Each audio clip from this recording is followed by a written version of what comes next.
प्रणतः क्लेशनाशाय गोविंदाय नमो नमः। सर्व मंगल मांगल्ये शिवे सर्वार्थ साधिके शरण्ये त्र्यंबके गौरी नारायणी नमोस्तुते। बुद्धिर्बलं यशोधैर्यं निर्भयत्वम् अरोगता अजाड्यं वाक्पटुत्वं च हनुमत् स्मरणात् भवेत्।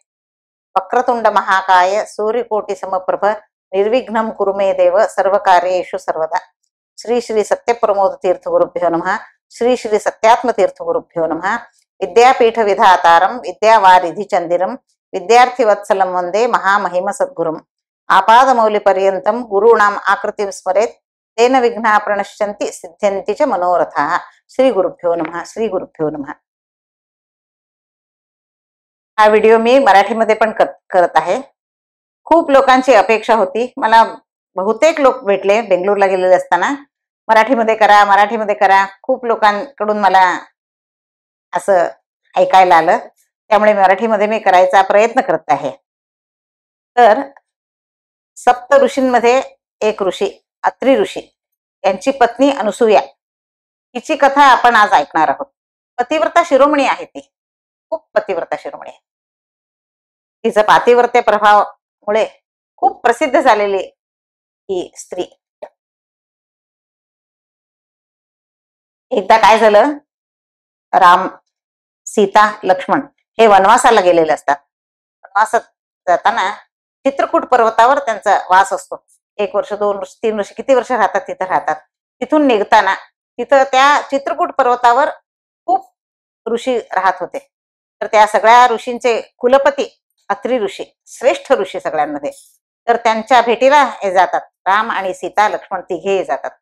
तेव्हा अत्रि ऋषी बघतात, त्यांचं स्वागत करतात, त्यांना अर्घ्य पाद्य आचमन आसन आणि कंदमूल फळांचा आहार वगैरे सगळं खायला देतात आणि म्हणतात, नाही मी एकटाच तुम्हाला सगळं हे स्वागत करतो। माझी बायको खूप खूप खूप जीर्ण झालेली आहे, खूप वय झाले, तिला खूप म्हातारी झाली, ती बाहेर येऊ शकत नाही, काही करू शकत नाही, म्हणून मीच तुमचं सगळं स्वागत करतोय। तर सीतादेवीला सांगतात, जा तू आज जा, तिला भेट जा सुयेला। तर सीतादेवी आज जाते। तिचं नावच कसं आहे बघा, अनुसूया, असूया नाही, तिला तिच्याविषयी कोणालाही असूया नाही अशी ती अनुसूया। नामाप्रमाणेच ती असूया रहित आहे। तिचा पातिव्रत प्रभाव एवढा आहे की त्या प्रदेशामध्ये राहणारे सगळे ऋषी 8-10 वर्ष तिथं पाऊस होत नाही। पाऊस नाही झाला म्हटलं तर सगळ्यांना खायला नाही, कंदमुलं नाहीत, फळं नाहीत। ऋषी नेहमी कंदमूळ फलाहार त्यांचा हाच आहार असतो ना, तर काय हनी हेच खात असतात।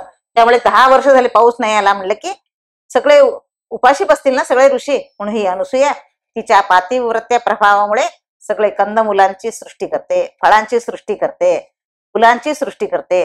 सगळीकडे वातावरण पण चांगलं व्हायला पाहिजे ना, त्यामुळे ही सगळी सृष्टी केलेली आहे हिने। आणि हे सगळे वय झालेले ऋषी आहेत, तर त्यांना आंघोळीला जायला लांब पडतं, गंगा नदी लांब पडते, म्हणून तिच्या पातिव्रत्य प्रभावामुळे सगळ्या ऋषी मुनींच्या आश्रमासमोरून गंगा नदी जाण्यासारखा तिने प्रयत्न केलेला आहे। सगळ्या ऋषींच्या दारातच गंगा नदी आलेली आहे। सगळे ऋषी तिथं जाऊन आंघोळ करून त्यांचं तप जप सगळं करत सारखं भगवंताचं ध्यान करत असतात। तर त्यांना काही कमी पडू नये अशी तिने व्यवस्था केलेली आहे।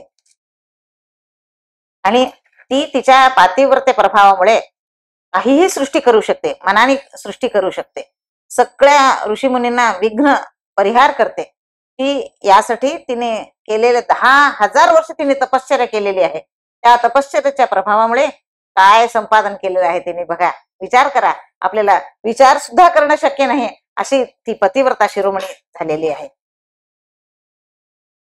एकदा काय झालं, देवता कार्य चालू होतं।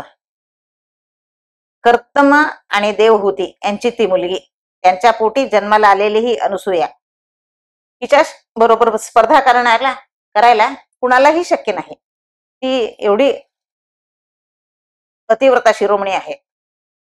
तिची एक मैत्रीण आहे शालायनी म्हणून।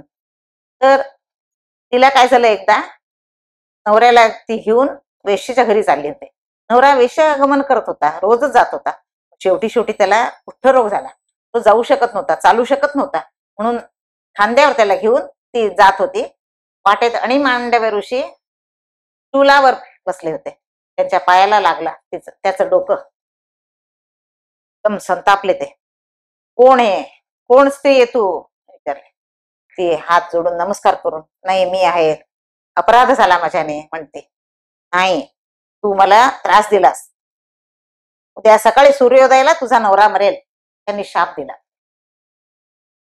घाबरली ती. पळत पळत पळत नवऱ्याला तिथं घरी सोडून त्या अनुसूयेकडे आली. सुया, काय करू मी, असं झालंय. अरे उद्या उद्यापर्यंत आहे ना टाइम तुझ्याकडे.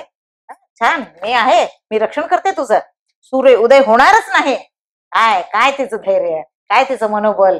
तर सकाळी सूर्य उदय होतच नाही. 1 दिवस नाही, 2 दिवस नाही, 10 दिवस सूर्य उदय होतच नाही. अरे देवता लोकांमध्ये हाहाकार झाला. सगळे, काय सूर्य उदय नाही, होम नाही, हवन नाही, आहुती नाही, आम्हाला अन्न नाही, पाणी नाही, काही नाही. सगळे घाबरले. सगळे देवता ब्रह्मदेवापाशी गेले. ब्रह्मदेव म्हणले, चला आपण सगळेजण जाऊ, त्या अनसुयेकडे जाऊ. चला. अनसुयेच्या घरी आले ब्रह्मदेव. काय हे असं काय करायला तू? 10 दिवस झाले सूर्य उदय नाही. नाही नाही, माझ्या मैत्रिणीचा नवरा मरणार म्हणून त्यांनी अणिमांडव्य ऋषींनी शाप दिला आहे. मग सूर्य उदय कसा होणार? नाही होणार, मी नाही होणू देणार. नाही नाही, शाप मी कमी करतो. शाप होणारच नाही. सूर्य उदय झाला तरच तो मरणार ना. त्या दुसऱ्या दिवशी सूर्य उदय होणार, त्या दिवशी मरणार म्हणून त्यांनी सांगितलं असतं. 10 दिवस तिने स्तंभन केल्यामुळे 10 दिवस उलटून गेले. त्याचा शाप पण उलटून गेला. त्याचं आयुष्य वाढलं. मेला नाही तो नवरा. याप्रमाणे त्या अनुसूयेच्या पातिव्रत्याच्या प्रभावामुळे त्या शालायनीचा नवरा जिवंत राहिला, मेला नाही. तर सगळे ब्रह्मादी देवते सगळे परत वर निघून गेले. रोजचं रुटीन सुरू झालं. सूर्य उदय, सूर्य अस्त, सगळीकडे होम, यज्ञ, हवन सगळे करायला लागले. आहुती घातले तरच लोकांना आहार मिळणार ना. तर पतिव्रतेमध्ये पतिव्रता शिरोमणी आहे म्हणून सगळ्या त्रिलोकामध्ये तिची प्रसिद्धी झाली. तर ही अनुसूया तिच्या पातिव्रत्य प्रभावामुळे सगळं निर्माण केली. त्यामुळे तिची शक्ती नाहीशी झालेली आहे. तिचं अंग सगळं सुरकुत्या पडलेल्या आहेत अंगाला. लोक सगळं, केस सगळे पांढरे झालेले आहेत. खूप वृद्ध झालेली आहे ती. ती काही करू शकत नाही, चालू शकत नाही, बोलू शकते नुसतं. तोंडावर तेज झळकते, तिच्या तोंडावर तेज. तर सीतादेवी आली आणि अत्रि ऋषी म्हणाले, घे तिला, जवळ घे, तिला चुंबन दे. ती छोटी मुलगी आलेली आहे, लहान मुलगी आलेली, तिला बोलव, आत बोलव, तिला काय पाहिजे ते दे सगळं. त्यांनी सांगितल्यावर ती काय केली, आधी तिला सीतादेवीला घेऊन आली आत सीतादेवी आल्यावर बस म्हणली तिला. आधी हळद कुंकू लावून चंदन सुगंधी द्रव्य दिले तिने. हे सगळं तू अंगाला लेपन करून घे. आणि तिच्या पातिव्रत्य प्रभावामुळे सगळे दागदागिने निर्माण केले तिने. हातातले, गळ्यातले, कानातले, नाकातलं सगळं सगळं सगळं निर्माण करून तिला दिलं. तू घाल हे. आणि रेशमी वस्त्र, देवता लोकांचं ते वस्त्र म्हणजे कसं असतं, ते आपण पाहिलेलं हे वस्त्र नाही, ते देवांग पट्टेय मेलू होती के भामे महालक्ष्मी धरसी दळे. लक्ष्मी शोभानामध्ये सांगितल्याप्रमाणे देवांग म्हणून ती एक जात आहे. त्या देवता लोकांच्या साडीत ते विणतात. तर विणकार आहेत, ते देवता लोकांचे विणकार आहेत. तर त्यांनी विणलेली ती साडी तिच्या मनाने तिने निर्माण केली असली सुंदर साडी. तिला लक्ष्मीदेवी, ती साक्षात सीतादेवी म्हणजे लक्ष्मीदेवी, तिला अनुरूप असा कलरची साडी तिने दिली. ती साडी नेसली, सगळे दागिने घातले. फार आनंद झाला हिला, अनुसूयेला. ये बैस, तू छोटी मुलगी आहेस ग, अगदी लहान आहेस, तुझं लग्न कसं झालं, काय, मला सगळं तुझा वृत्तांत सांग म्हणून सांगते ती. अनुसूया सांगितली की ती सांगायला सुरू करते. मिथिलेचा राजा जनक राजाची मी मुलगी आहे. तर त्याला मुलं नव्हती म्हणून तो वसंत मासमध्ये अग्निचयन नावाचा यज्ञ करणार होता. त्यामुळे पुढच्या वर्षी करणार होता. सगळे भूमी शोधन करायला पाहिजे, स्वच्छ करायला पाहिजे भूमी म्हणून 6 किंवा 12 बैल लावून भूमी शुद्ध करत असतात. करताना त्या भूमीमधून एक बाळ दिसलं त्या जनक राजाला. ते बाळ कसं होतं, हातात सगळं धान्य भरलेलं, अंगावर सगळं माती, सगळी माती घेतलं तिने, हातात घेतलं. काय बाळ आहे हे, किती सुंदर आहे, देवता लोकातलं आहे असं वाटतंय. खूप आनंद झाला जनक राजाला. तेवढ्यात तो कोण आहे, कुठून आले हे बाळ, असं विचार करत असताना आकाशवाणी होते, हे बाळ तुझ्यासाठीच आलेलं आहे, तुझ्या पोटीच जन्माला आलेले समज, तुझ्यासाठीच देवाने पाठवलेलं आहे, तू घेऊन जा घरी, तुझ्या बायकोला दे आणि हिचं पालन पोषण करतो. म्हणले की फार आनंद होतो जनक राजाला. अयोनिजा म्हणजे कोणाच्या पोटी जन्माला नाही आलेली, भूमीमधून उत्पन्न झालेली ही सीतादेवी साक्षात लक्ष्मी देवी, 32 लक्षणांनी युक्त अशी ती सुंदर मुलगी जन्माला आली. दिने दिने चंद्राचे कलेप्रमाणे वाढायला लागली. जनकाराच्या चिंतेत पडला ना, काय करायचं, इतकी सुंदर मुलगी आहे, मी कुणाला हिला अनुरूप वर कुठं बघू, कोणाशी हिचं लग्न करू, खूप चिंतेत पडला. कसा चिंतेत पडला म्हणजे त्याप्रमाणे दरिद्र धनासाठी किती चिंता करतो, हे उपमा दिलेली आहे, रामायणामध्येच दिलेली आहे. तशी हा चिंता करायला लागला. अरे बापरे, 4 वर्षाची झाली, 5 वर्षाची झाली माझी मुलगी, तिचं लग्न करायला हवं. तो कृतयुग, तेव्हाच्या युगात लवकर लग्न करत होते, आत्ताचा कलियुग नाहीये.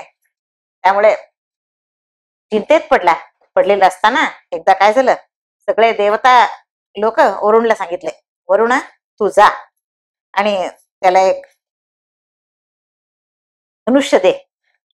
जनक राजाला धनुष्य बाण दिलेलं आहे वरुणाने जनक राजाला. ते धनुष्य म्हणजे खूप खूप हजारो टन वजनाचं ते मोठं धनुष्य.